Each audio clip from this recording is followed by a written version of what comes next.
Halo semuanya, selamat datang di channel YouTube Fisika Fantastik.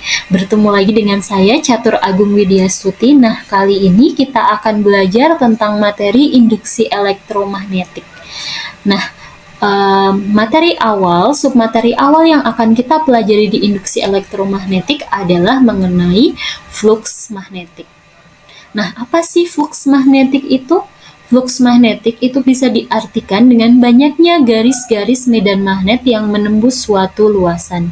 Jadi misalnya di sini saya mempunyai magnet dan didekatkan dengan kumparan, magnet ini kan mempunyai garis-garis medan magnet yang arahnya dari kutub utara ke kutub selatan. Ini adalah gambar dari garis-garis medan magnet. Nah, garis medan magnet yang menembus luasan ini itu yang disebut dengan flux magnetik. Untuk gambar lebih jelasnya, di sini saya punya suatu luasan seperti ini. Ini adalah luasannya. Di dalam luasan ini ada yang dinamakan dengan garis normal. Garis normal adalah garis yang tegak lurus dengan luasan tersebut. Nah, garis horizontal ini yang digambarkan dengan anak panah itu merupakan garis medan magnet. Jadi, garis yang menembus luasan ini itu yang dinamakan dengan flux magnetik.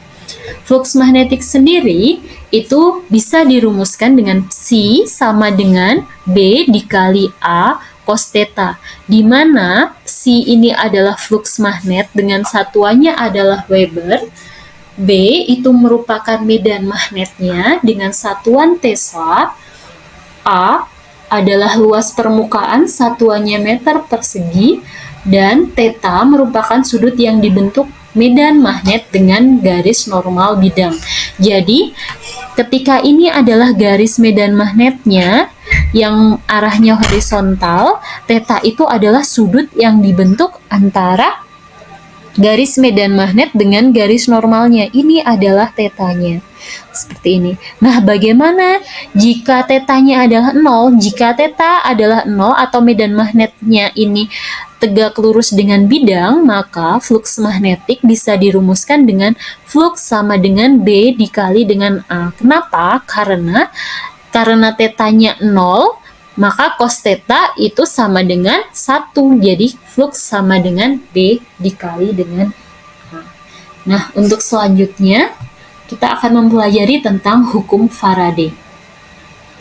Seperti ini.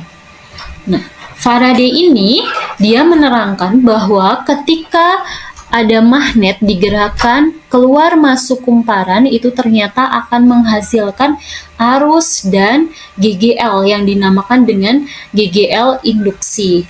Nah, di sini kita akan melakukan percobaan dari PET. Di sini kita punya magnet, ini kutub utara, kutub selatan. Yang kedua kita punya kumparan atau lilitan. Selanjutnya ada lampu sebagai indikator dari arus, kemudian ada voltmeter untuk mengetahui ada tidaknya tegangan. Nah, kita akan menggerakkan magnet ini keluar masuk kumparan.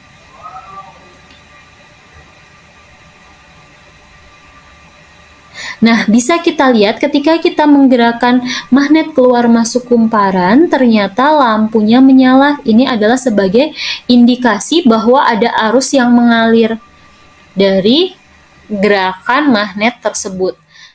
Nah, selanjutnya mengenai hukum Faraday, untuk lebih jelasnya, di sini saya mempunyai 3 buah gambar yang menggambarkan arah gerak dari magnet yang kita gerakkan pada kumparan. Yang pertama adalah ketika magnet kita gerakan masuk ke dalam kumparan, ternyata pada jarum galvanometer itu dia menyimpang ke arah kanan. Ini menunjukkan bahwa arus yang mengalir itu arahnya ke kanan. Kemudian untuk gambar yang B, ketika magnet ini diam, ternyata jarum galvanometer ini dia tidak menyimpang ke arah kanan maupun ke arah kiri.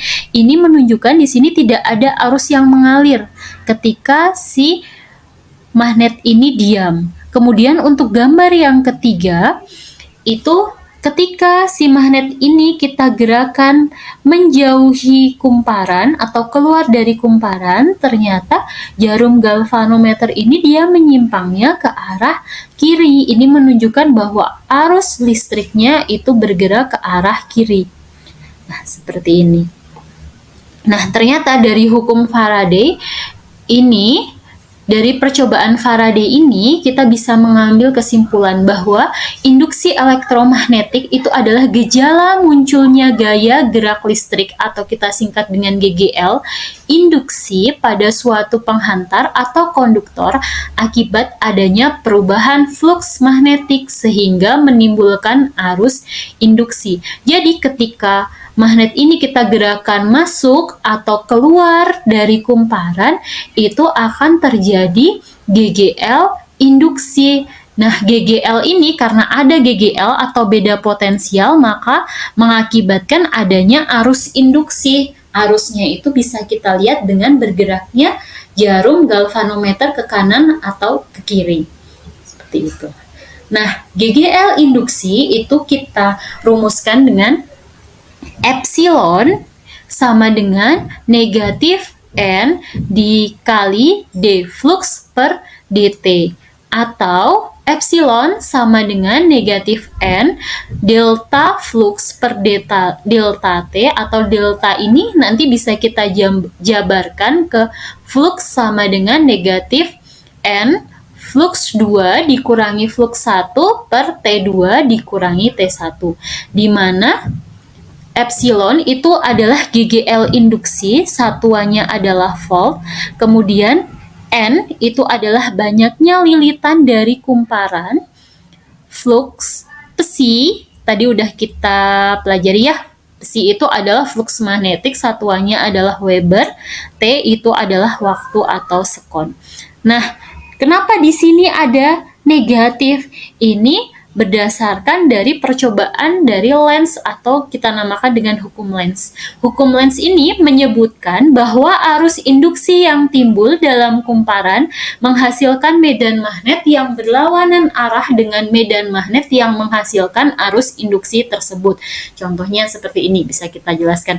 Nah, ketika di sini ada magnet, magnet itu kan dia mempunyai garis medan magnet yang arahnya dari utara ke selatan ya, dari utara ke selatan. Nah, ketika arah medan magnetnya ke kiri, dari magnet ini arahnya ke kiri, ternyata medan magnet induksi yang dihasilkan atau yang dialami kumparan ini arahnya berlawanan atau arahnya ke kanan.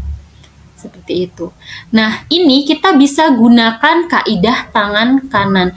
Ketika arah medan magnetnya ke kanan, kita gunakan kaidah tangan kanan, maka arus induksinya itu arahnya ke sini.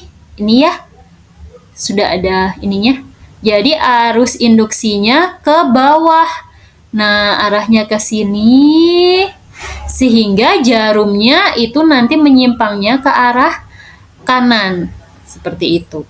Nah, sebaliknya, kalau si magnetnya ini kita gerakan keluar, itu dengan kaidah tangan kanan juga, dia nanti medan magnetnya itu arahnya ke sana, ke kiri, sehingga arah arusnya itu ke atas seperti ini, ke sini. Nah, lewat sini, sehingga arah arusnya itu ke arah kiri dan jarum galvanometernya menyimpangnya ke arah kiri, seperti itu. Maka dari itu, di rumus GGL induksi itu ada tanda negatif. Nah, selanjutnya, faktor apa saja sih yang mempengaruhi besar atau kecilnya GGL induksi? Itu bisa kita lihat dari percobaan yang tadi. Di sini ketika kita menggerakkan magnet keluar masuk dari kumparan, itu tadi kan akan menghasilkan arus listrik yang ditandai dengan menyalanya lampu. Kemudian dengan menyimpangnya si voltmeter ya, ke kanan atau ke kiri. Nah, kalau keluar juga dia akan menyimpang ya. Ternyata semakin cepat kita menggerakkan magnet, lampu itu akan menyala juga semakin terang, atau simpangannya juga akan semakin besar, menunjukkan arus yang mengalir juga semakin besar. Seperti itu. Nah, sekarang kalau kita coba dengan dua jenis kumparan yang berbeda. Yang pertama ada kumparan dengan lilitan sedikit dan lilitan yang lebih banyak. Kita coba dulu dengan kumparan yang memiliki dua lilitan. Ketika kita coba keluar masuk, lampunya menyala ya. Ternyata kalau kita menggunakan kumparan dengan lilitan yang lebih banyak, lampunya menyalanya lebih terang. Itu menunjukkan bahwa semakin banyak lilitan ternyata akan menghasilkan arus listrik yang semakin banyak pula. Nah, ini adalah penjelasan mengenai materi induksi elektromagnetik. Nah, terima kasih sudah menyaksikan video ini sampai selesai. Jangan lupa subscribe channel ini. Terima kasih.